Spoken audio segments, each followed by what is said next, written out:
I wasn't always very excited about math. I was more excited about reading novels, and I thought I would become a writer one day.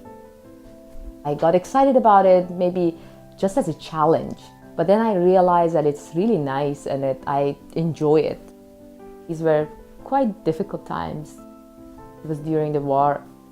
Right after the war, I had a lot of opportunities.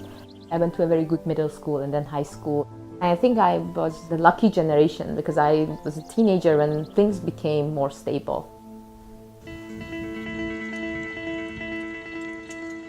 My main interest is understanding structures you can put on a surface. There are different ways of looking at it. Either you have a surface with some additional geometric structures, or this kind of problems are related to understanding the space of such structures.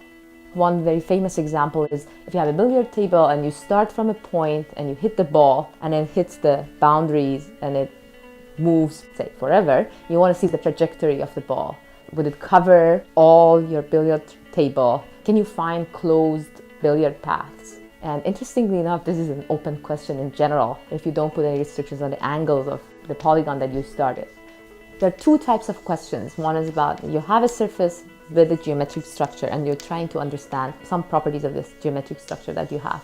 The other questions are related to you have a surface and you have a geometric structure and you start deforming this geometric structure, and then you want to see what kind of surfaces you would get. Some of the problems, like you know the properties of a generic surface, a random surface, but it's really hard to say something about a single given geometric structure on the surface. Some of the work that I've done with different collaborators shows that sometimes the surfaces are very similar to the ones of a generic surface. You can ask these questions about hyperbolic surfaces or these flat surfaces or different geometric structures. I think these problems are important because they are related to some other problems. Even if you are interested in higher dimensional manifolds, one way of dealing with them is trying to find some nice surface inside of them. You end up learning a lot about other spaces and properties of other actions, so it gives you a lot of information. It's not only the question, but the way you try to solve it.